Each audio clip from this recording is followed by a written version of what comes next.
வணக்கம். கவிஞர் வாலி நம்மள நிறைய பேருக்கு தெரிஞ்சிருக்கும். அவர் எழுதின ஒரு ஆர்டிக்கல் படித்தேன், அதைத்தான் இங்கே பதிவு பண்ணணும்னு நினைக்கிறேன். கண்டிப்பாக நம்மள நிறைய பேருக்கு யூஸ்ஃபுல்லாக இருக்கும் அப்படிங்கிறது என்னுடைய நம்பிக்கை. மரணத்தை விட கொடூரமானது எது தெரியுமா? வாழ்ந்து கெட்டவர்கள் வாழ்வை தொடர நேரும் அவலம். அடக்கமாகும் வரை அடக்கமாக இரு என்று உணர்த்தும் நினைவு சின்னங்கள்.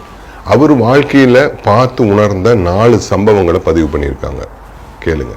சம்பவம் 1. இந்த கடிதம் கொண்டு வரும் பையனிடம் ஒரு 20 ரூபாய் கொடுத்து விட்டீங்கன்னா பரவாயில்ல. இப்படி ஒரு கடிதத்துடன் என் வீட்டுக்கு ஒரு பையன் வரும்போதெல்லாம் எனக்கு வியர்த்து கொட்டும். எப்பேற்பட்ட எழுத்தாளர், இவருக்கா இப்படி ஒரு நிலைமை, எப்படி வாழ்ந்தவர், இவருக்கு இப்படி ஒரு சிரமமா என்று எனக்கு உடம்பெல்லாம் நடுங்கும். சம்பவம் 2. ஒரு கம்பெனியில MSV கூட கம்போசிங்காக உட்காந்துருக்கேன். அந்த கம்பெனி மாடியில குடியிருக்கும் ஒரு நடிகர், ஹாய் வாலி எப்படி இருக்கீங்கன்னு சொல்லிட்டு இறங்கி வராங்க.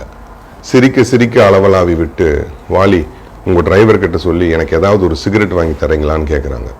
என்னுடைய பிராண்டு 555 தான், பட் இப்போ அது குடிக்கிறதுக்கு எனக்கு வசதி இல்லை, ஏதாவது ஒன்று வாங்கி கொடுக்க சொல்லுங்க வாலின்னு கேட்குறாங்க. எப்பேற்பட்ட நடிகர் தெரியுங்களா? MGR சிவாஜி படங்களில் அவங்கள விட அதிகம் சம்பளம் வாங்கி நடித்தவர். பெட்ரூமுக்கே அவருடைய கார் போய் நிற்கும். அப்பேற்பட்ட பங்களா கட்டியவர். எங்கே போனது அந்த வாழ்வும் வளமும்? சம்பவம் 3. என் வீட்டு வாசலில் ஒரு டாக்ஸி வந்து நிற்குது. ஒரு நடிகை இறங்கினார். ஒரு காலத்தில் திரை உலகின் முடிசூடா அரசி என்னை பார்க்க வந்தார். வாலி சார், ஒரு நாடகம் எழுதி தருவீங்களா?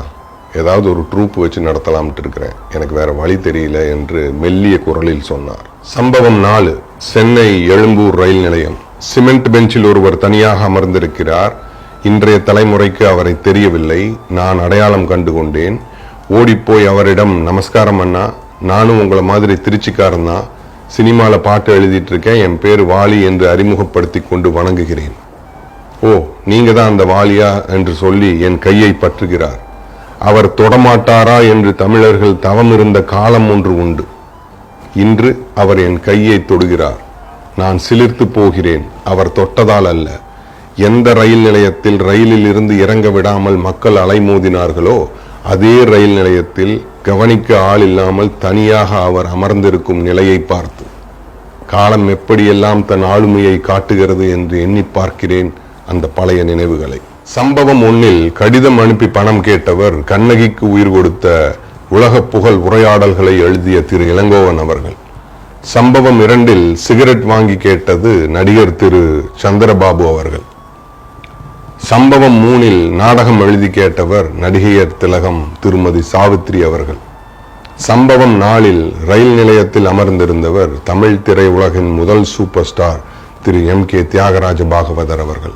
இவர்களை விடவா நான் பணம் சம்பாதித்து விட்டேன், இவர்களை விடவா நான் வாழ்வில் அனுபவங்களை கண்டுகொண்டேன், இவர்களை விடவா நான் மேலானவன், அன்று முதல் இன்று வரை நான் என்கிற இருமாப்பு இல்லாமல் வாழ பயின்றேன், இறக்கும் வரை பிறர் மனம் வருந்த நடக்காதீர்கள், நாவடக்கம் கொள்ளுங்கள், முடிந்த அளவு உதவி செய்யுங்கள், முதியவர்களிடம் கனிவு காட்டுங்கள், இன்று நாம் செய்வது கண்டிப்பாக நாளை நமக்கு நடக்கும் அப்படின்னு எழுதி முடிச்சாரு கவிஞர் வாலி. இந்த பதிவிலிருந்து நமக்கு கிடைக்கக்கூடிய மாரல், வாழ்க்கை பரமபத கட்டத்தை விடவும் புதிரானது. எந்த ஏணி ஏற்றிவிடும், எந்த பாம்பு இறக்கிவிடும் எனவும் தெரியாது. அதை விடவும் எது ஏணி எது பாம்பு என கண்டுகொள்வதும் எளிதல்ல. ஆனாலும் விளையாடிக்கொண்டே இருக்க வேண்டும். பிரச்சனை தனித்தனியான மனிதரிடம்தான் இருக்கிறது. ஒவ்வொரு தனி மனிதனும் தன்னைத்தானே சரி செய்து கொள்ள வேண்டும். எவன் செல்வத்தின் பூர்ண சுகத்தை விரும்புகிறானோ அவன் தர்மத்தின்படி நடக்க வேண்டும். அமுதத்திலிருந்து சத்து விலகாதது போல தர்மத்திலிருந்து நல்லது விலகுவதே இல்லை. யாருடைய அறிவு பாவத்திலிருந்து விலகி நன்மையை நாடுகிறதோ அவனுக்கு தர்மம் புலப்படும். இன்னும் சூட்சமமாக சொல்ல போனால், எவன் மகிழ்ச்சியிலும் கோபத்திலும் தன் வேகத்தை மட்டுப்படுத்தி வைக்கிறானோ அவனுக்கு எல்லாமும் வசப்படும். இந்த பதிவையும் நம்ம முண்டாசு கவி வார்த்தையை வச்சே முடிக்கணும்னு நினைக்கிறேன். தன்மை இழவேல் தாழ்ந்து நடவேல், செய்வது துணிந்து செய், சிதையா நெஞ்சுகொள். My name is Niyas Basheer.